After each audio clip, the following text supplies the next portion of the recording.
On peut passer sur les petites questions Ouais, si tu veux, ouais, si un tu peu veux. larges. Hein. Ouais. Ça pousse à réflexion. Hein. On se sent tous concernés par ces sujets.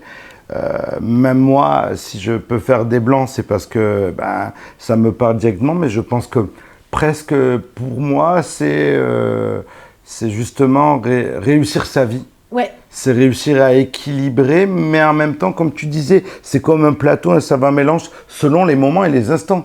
À des moments, tu as aussi un peu plus envie de t'occuper de toi. Oui. À d'autres moments, Oui. tu as envie un peu plus de donner, d'apporter aux autres. Oui. Donc c'est un équilibre, mais c'est pas un équilibre figé, non, dans le temps, Oui. en fait. Oui, c'est ça. Tu sais, ce qui me vient, c'est, tu vois, je pense à toi, quand tu as des projets artistiques, quand tu as des projets qui te prennent vraiment du temps, tu vas être très consacré sur ton projet. Donc peut-être ta vie, je m'excuse de te prendre un exemple, mais ta vie privée, forcément, tu vas être moins présent. Tu vas peut-être pas mettre de côté, mais il y aura moins de présence vraiment physique et énergétique. Mais c'est juste un moment. Et puis ensuite, quand ton projet il est fait, eh ben, tu vas peut-être avoir envie de partir en vacances, de faire des sorties avec des amis, et tu vas rééquilibrer le plateau. Tu vois, le plateau de la balance, si c'était une balance à multibras. Mais tu vois que moi, avant, j'étais excessive. C'est-à-dire qu'en fait, il y avait tout mon temps, toute mon énergie qui était dans un domaine, mais pas pour les bonnes raisons en plus. C'était parce que je voulais occulter le reste. Tu vois, c'est ça aussi. C'est de voir pourquoi on est tant investi dans un domaine. Et ça peut être aussi la famille. Il y a des gens qui, à l'inverse, vont tellement être investis dans leur famille, leurs enfants, c'est capital, au détriment d'un autre pan de leur vie. Et comment, du coup, justement, tu peux, à des moments, comme tu dis, être plus là, mais qu'au final, toi, tu es bien avec toute ta direction énergétique, et puis surtout, ton entourage est bien aussi avec ça. Parce que comment naissent aussi les conflits et les séparations, hein, on en parlait. Moi, j'ai vu aussi des jeunes personnes qui ont fait comme moi, qui ont mis tellement d'énergie dans leur travail, et puis quelques années après, je les croise là, puis ils me disent, je me sépare. Et je dis pas que c'est forcément qu'à cause du travail, mais à un moment, si tu es trop dans un endroit, tu peux, et que tu as négligé le reste, c'est obligé que ça blesse à un moment, quoi. Après, est-ce que il faut, entre guillemets, réussir, se sentir bien, c'est forcément rester avec la personne avec qui on est en couple toute sa vie, c'est rester dans le même métier, non. c'est, tu vois, non, ça, fois, c'est des ajustements, ouais, bien voilà. sûr, oui. Et quand je te dis ça, c'est-à-dire que justement, est-ce que tu as tout fait, tu vois, c'est aussi l'idée de dire, parce que ça a de l'impact d'une séparation, ça a de l'impact sur notre vie. Pas forcément professionnel, ça a de l'impact. Et du coup, c'est de se dire, oui, à un moment, vraiment, l'histoire avec cette personne, elle se termine, mais pour les bonnes raisons. Tu vois ce que je veux dire? Pas à cause d'une fausse problématique. C'est ça que j'ai envie de dire. Pour moi, c'est très important, tu vois. C'est-à-dire que moi, je sais que dans mon cas, c'était pas à cause du travail, c'était parce que vraiment, la relation avec le papa de ma fille, elle était trop complexe. Donc, c'était pas le problème. Donc, de toute façon, on serait abouti à une séparation. Mais c'est vraiment que ce soit juste, tu vois, et pas pour les mauvaises raisons. Parce que souvent, on peut aussi reprocher à ton compagnon ou ta compagne d'être trop investi dans son travail et puis de dire, je m'en vais. Mais c'est pas le cœur du problème, on verrait. Hein. Et je connais d'autres sortes de reproches que j'ai déjà entendus dans des relations de couple. Pas la mienne, parce que c'est pas mon cas, mais des reproches du style tu n'as pas de passion, tu t'investis dans rien à côté. Moi j'ai besoin d'être nourri, d'être avec quelqu'un qui vit sa vie avec passion, avec des yeux brillants, qui est ambitieux dans ce qu'il a, qui va faire ce qu'il a envie. Oui, ça c'est sûr, c'est sûr. Bah là, ça peut être aussi un problème à l'inverse. Mais tu vois, là, tu sais, moi, je suis un peu pour le juste milieu. C'est-à-dire que, et pourtant, je suis quand même quelqu'un j'aime les extrêmes, tu vois, parce que je les ai goûtés aussi, les extrêmes. Mais c'est vrai que la loi du milieu, elle est quand même bien, hein. Et donc, tu sais, moi, j'ai connu des gens qui sont extrêmement passionnés, pas forcément par leur travail, mais par une passion dévorante.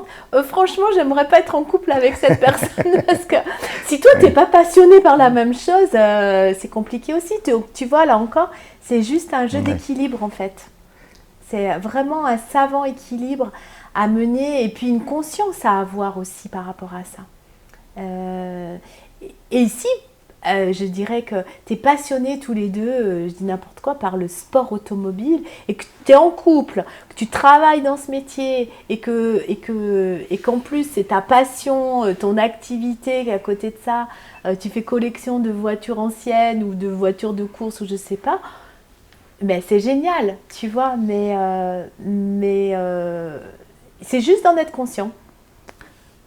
Au sens large de cette réflexion, au final, c'est que dans la vie, il y a des ajustements à faire. Des fois, le personnel peut avoir trop d'impact sur le professionnel.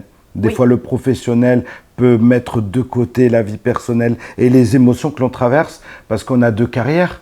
Il y a la carrière de vie personnelle et la carrière professionnelle. Oui. Si on devait conclure, en tout cas pour aujourd'hui, sur ce sujet, ce serait l'équilibre. Oui, l'équilibre. Et puis tu vois, ce qu'on disait aussi, c'est d'être vraiment authentique avec ce qu'on vit. Et savoir être vulnérable aussi, tu vois, de peut-être aussi savoir dire dans tous les domaines de ta vie, c'est-à-dire de peut-être dire aussi dans le domaine personnel, bah là tu sais, je vis un moment dans mon travail, c'est très important, je vais être moins disponible. Ou à l'inverse, si tu vis un challenge parce que tu as une personne qui est malade, ou je sais pas, dans ta famille, de dire au travail, vous savez, bah là je vis vraiment un moment compliqué dans ma vie personnelle, pas pour excuser, mais simplement parce que tu as envie d'être authentique, pas masqué. Et du coup, finalement, c'est de la conscience sur ce que l'on est en train de vivre, et puis de l'expression de son émotionnel.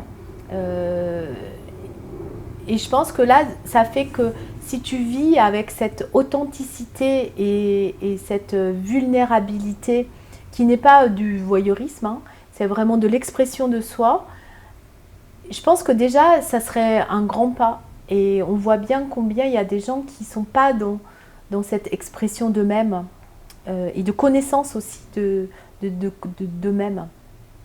C'est un peu ce que j'ai envie de dire en concluant, c'est-à-dire qu'il n'y a pas de vérité, que c'est à chacun de voir comment il veut mener tous ces domaines de vie, mais que l'important, c'est d'être conscient et d'être authentique avec soi. Continuer à évoluer dans un univers exigeant, tout en aidant les autres à se reconnecter à eux-mêmes, donc c'est vraiment possible ? Oui. Ouais. Moi, je fais l'expérience, là, plus je vieillis et plus je fais l'expérience d'être de plus en plus moi-même et de me reconnaître, tu vois. Et il n'y a plus de différence, enfin, il y en a quasi plus, parce que peut-être on peut me dire, bah si Isabelle, il y en a. J'ai vraiment l'impression que je suis tout le temps la même, tu vois ce que je veux dire ? Que je sois au travail, que je sois avec mes amis, que je sois avec toi ici, que je sois en coaching, je suis la même personne. Et il y a comme une forme de conscience de moi-même. Et puis il y a ce sens que je veux donner, c'est-à-dire que c'est comme si j'avance, tu vois, dans ma journée, et puis il y a mon grand sens de la vie, tu vois, et j'ai des grands objectifs encore, malgré l'âge que j'ai. Il y a de l'impact que je veux avoir, et je le vois, ça serait un peu comme si j'étais dans une réalité là, ici, et puis qu'au fond, il y a tout le temps comme ce paysage où je sais où je vais, tu vois, et que dès que je sens que je m'en éloignerai, ben je me ramène et je regarde ce fond. Ah non, c'est là que je... Ah, mais c'est là que je veux aller, tu vois. Et ça, c'est de l'impact plus général pour me dire peut-être à la fin de ma vie, ouais, j'ai tout donné. Tu vois ce que je veux dire? J'ai tout donné de moi et j'ai tout donné pour mon grand objectif. Je pars, tu vois, j'ai bien vécu, j'ai vraiment fait ce que je devais faire et j'ai pas de... Alors des regrets, on en a sûrement, mais j'ai fait de mon mieux, tu sais. Ouais, c'est ça. Et toute ton expérience, tout ce parcours te permet, je suppose, de mieux comprendre et d'accompagner euh, les personnes et les profils qui font appel à toi. Ben oui, parce que tu sais, on dit qu'on comprend toujours mieux si toi-même tu l'as vécu. Il y a j'ai quand même vécu pas mal de sujets. J'ai vécu la séparation, j'ai vécu des difficultés dans mon travail. On n'en a pas parlé, mais j'ai vécu des moments tendus, très tendus au travail. J'ai vécu aussi la maladie. Et donc, ben, je pense que tout ça a fait que ça m'a nourri, même si chaque expérience de vie, elle est complètement différente. Je vais te citer mon prof d'art-thérapie. J'adorais comme il disait ça parce qu'il était toujours emballé. Quand j'ai fait ma formation d'art-thérapeute, j'étais en plein divorce et en pleine séparation. Et il disait, Isabelle, c'est la spécialiste du divorce. Et ça m'a fait rire. Ça fait envie d'être spécialiste du divorce, tu vois ce que je veux dire? Mais, et c'est vrai que je l'ai vu aussi quand... moi-même, je me suis fait accompagner par d'autres coachs, par d'autres thérapeutes, et je continue de me faire accompagner. Je vois que je suis bien comprise quand la personne elle a traversé aussi une situation qui semble similaire. Même, voilà, chaque expérience est unique, mais et de fait, je me sens compris, je me sens rejoint sans que j'ai forcément à dire les choses. Et je sais que la personne, elle va être soutenante et elle va m'apporter vraiment ce dont j'ai besoin. Et je ne dis pas que, par contre, il faut tout vivre pour pouvoir accompagner les autres. Mais quand tu cumules l'expérience plus la connaissance théorique, eh ben, c'est vrai que je me sens vraiment capée, on va dire, pour pouvoir accompagner des profils qui me ressemblent. C'est-à-dire bah, des gens qui sont ce que j'appelle des intrapreneurs, c'est-à-dire qui dans leur métier ont une latitude pour agir, et des entrepreneurs, parce que pour moi c'est un peu, surtout les solos ou qui sont dans une petite équipe, parce qu'ils n'ont pas tellement de lieu pour pouvoir s'exprimer. Tu vas pas forcément voir un psychologue parce que ça te paraît pas forcément bien, parce que tu dis j'ai pas forcément de problème psychologique. Et c'est pour ça aussi que j'ai complété par une formation de coaching, parce que pour moi le coaching c'est vraiment, tu regardes le futur, tu vois, tu t'occupes de ton présent et tu regardes le futur pour avoir un nouveau souffle. Avec tout ce que tu as vécu, pris en recul, aujourd'hui, si on te pose la question de pourquoi c'est difficile pour des décideurs, des indépendants, d'admettre que leur vie perso influence sur leur vie professionnelle, Bah parce qu'on a été dans cette espèce de caricature de faut performer, faut être excellent, faut pas se plaindre. Tu l'as dit hein, toi-même. Euh, ouais, tu sais, on met sa vie de côté, quoi. Sa vie perso, ça, ça va. Et donc, je montre pas. Tu vois, pour que faire, tu vois, je montre pas que ça va pas, quoi. Et puis, c'était pas convenu. Là, je trouve qu'il y a quand même une tendance